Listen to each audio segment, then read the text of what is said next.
Shalom, love and blessings, Yahites, family of Yah. This is your brother Judah. This is Yahites Ministries.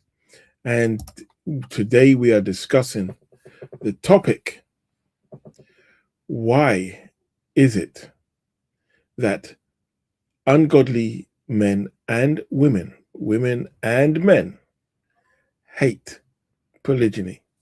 Why is it? Because only the ungodly would hate it. Only the ungodly would hate what Yah puts together. And we're going to deal with it from a very simplistic, more conversational viewpoint. And it's not going to be hard to break this down. This is now a change in format.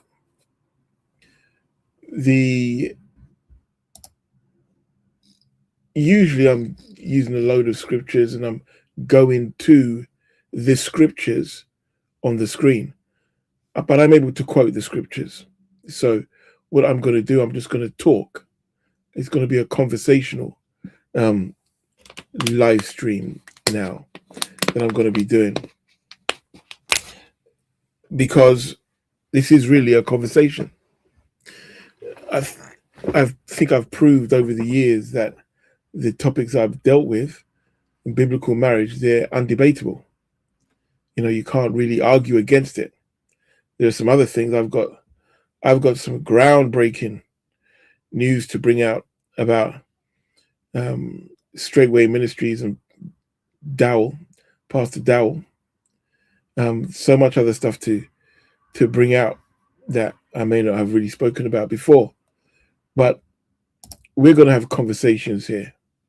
And I'm inviting you to join the conversations. So today we're dealing with, why are you going to hate polygyny? Really? Why are you going to hate polygyny? And this is going to expose the reason why. And it's going to be two reasons. One from the women, one from the men.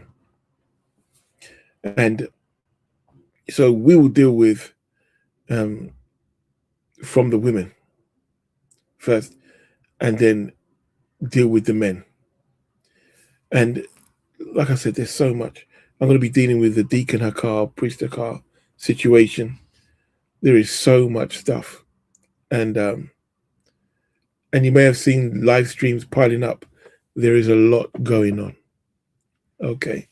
But yeah, he's providing me help and blessings, and, you know, things are moving. So why is it? Let's start off with the women first of all. Again, I'm going to keep this real simple, real straight. The reason women will hate polygyny is because of control. Women lose control when it comes to polygyny. They are unable to keep control of a man where they are not the sole focus or the primary focus of that man. That is the first.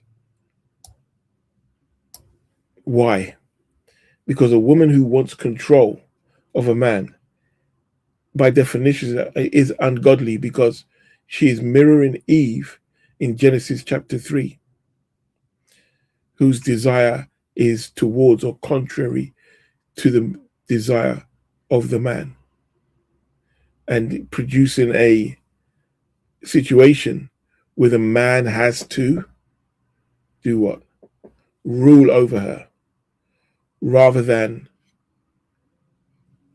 love her and wash her with the washing of the water of the word until she's perfect.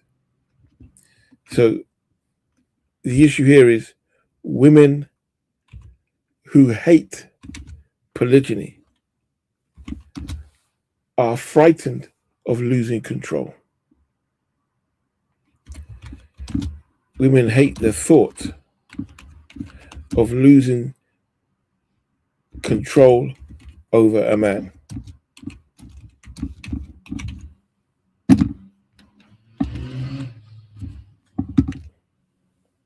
Let me put that here for you. So that's the first thing. Let me get that. Here we are.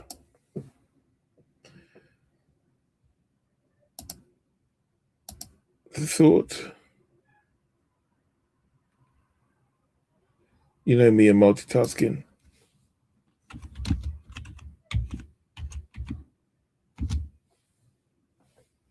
Okay, here we are. Here we are. Women hate the thought of losing control over a man. That is the first thing. Because from once that man no longer has the need to be so emotionally invested in that, the arguments or petty arguments that are brought up by a woman, that he's going to respond to them, then women hate that. The emotional control is gone. Time control is gone. And the man now is able, if he's a righteous man, if he's a good man, he will take the time that he spends with her to, his mind will always be focused on, I've got to wash her, I've got to make her a better woman than when I've seen her today. There's got to be something that he adds to her. And she may not even realize it. She may not even realize it. But that is it. When women have that man, and there's a writing that I read from a woman, shared it in the private group that we have. And she literally talks about the women's mindset and treating men as pets. But polygyny takes that away. That's the case for women. Doesn't matter what language you are, doesn't matter what country you come from or culture, because this monogamy lie has been perpetuated across the earth. And so you see women really dominating men in every culture on earth. And so here we have a situation where now the woman can no longer monopolize the man's time, monopolize his resources, finances, or anything. But the man, if he is a godly man, will look to the best scenario and case for the woman or the women. The problem is when women go out and pick men, they pick the wrong men. And we're going to get into that because we've got a live stream coming up as to saying that we're nearly there. The last hurdle for women to overcome regarding polygyny. The last hurdle of polygyny that women have got to overcome. And you will see. So now when we're talking about men, what is it that men, why ungodly men do not like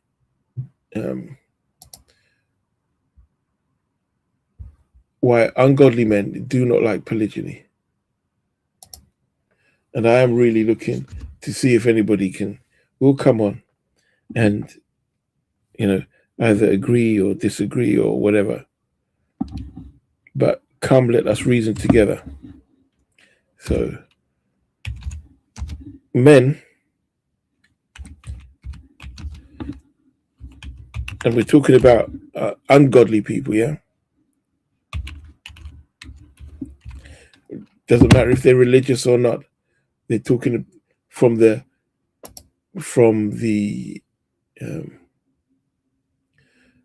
standpoint of Yah God.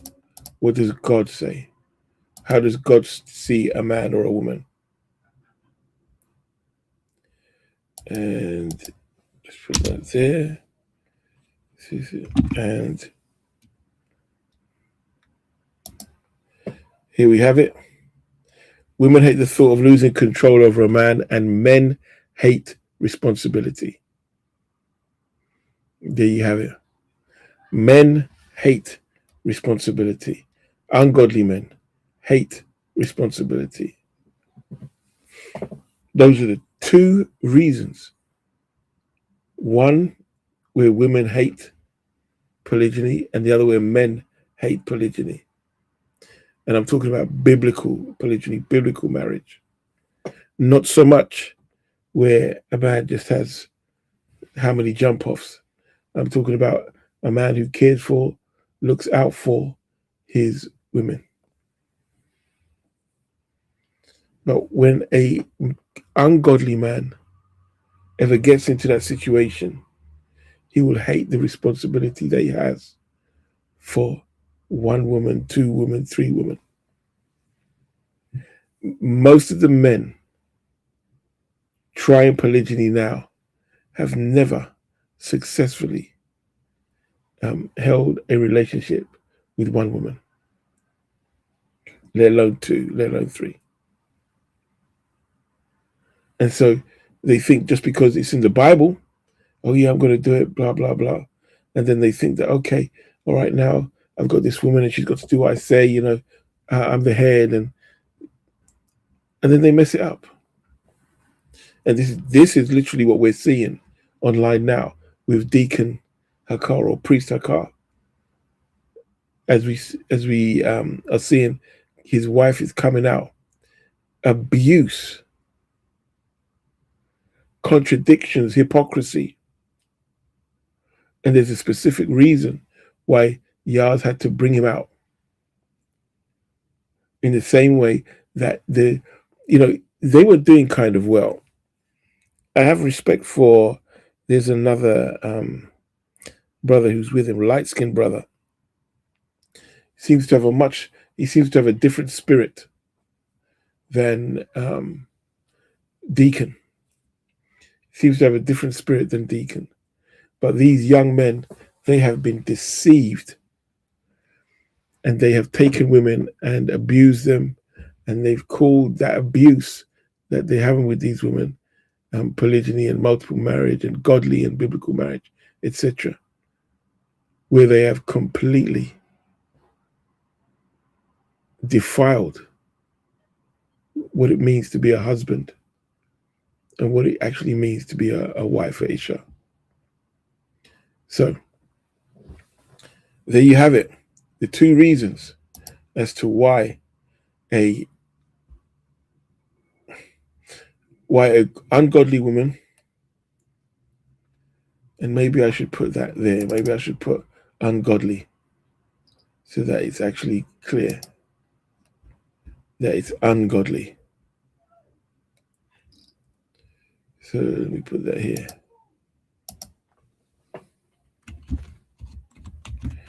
Ungodly women and ungodly men. There we are. Ungodly women hate the thought of losing control over a man, and ungodly men hate responsibility. There you have it. I've put in the chat a link if anybody wants to come online and, discuss this, debate it, disagree with me, whatever. Come, let us reason together. It says, yeah, but this is it. This is why women scream against it. But the tide is shifting. The tide is shifting for the daughters of Zion. The tide is shifting. But there's still one more hurdle to get over in the mindset of women.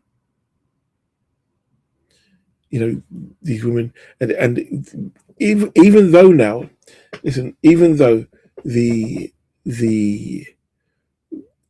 material, the videos coming out online of women accepting polygyny is increasing at an increasing rate. The discussions are becoming more open. You even see there's a woman called Pearl, who says she's not into it, but she sees it as the only solution.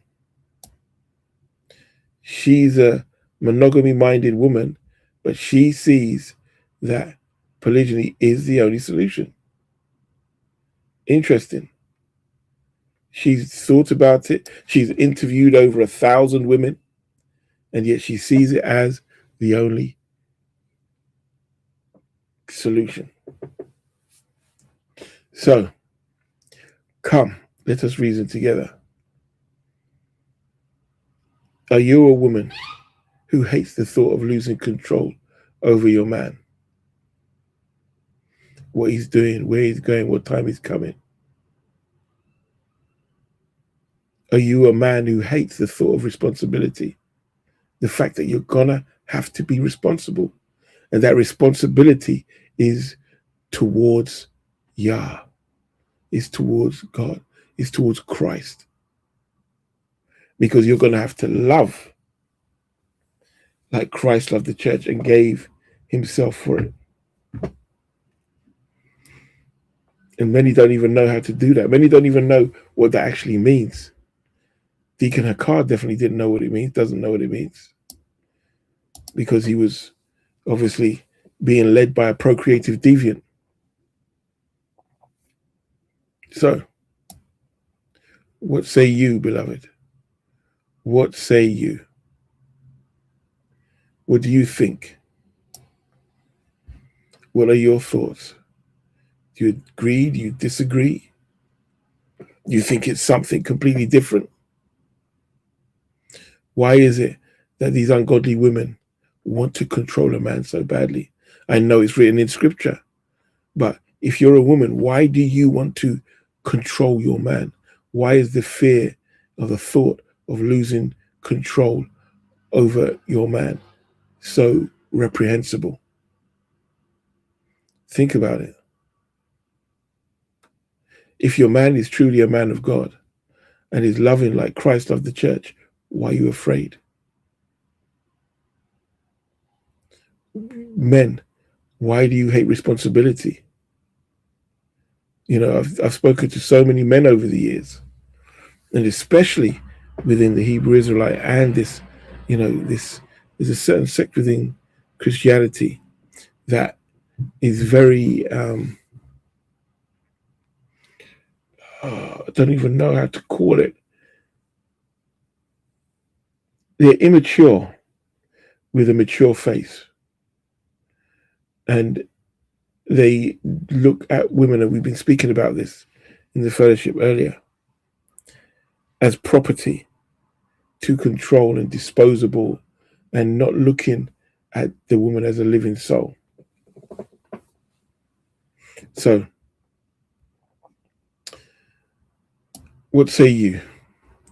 Come, let us reason together. Come, let us reason together.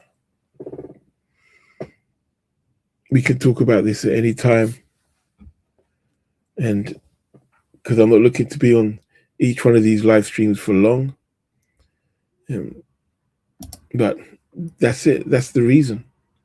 This is the reason why ungodly men and ungodly women hate polygyny. It's because of these two things. Okay. All right. Well, I don't carry on talking for the sake of talking. So, as there's no one to discuss or dispute this, then I will say shalom, love, and blessings to you all, and pray that Yah bless you, that Yah keep you, that Yah cause his face to shine upon you, and is gracious to you, that he lift up his countenance upon you, and give you shalom. Love and blessings, beloved. Pray that you have yourselves a blessed rest of the day or rest of the night, wherever you are in the world, at whatever time you're listening to this or watching this. And we have another live stream coming up in a little while, straight after this. Shalom, love, and blessings.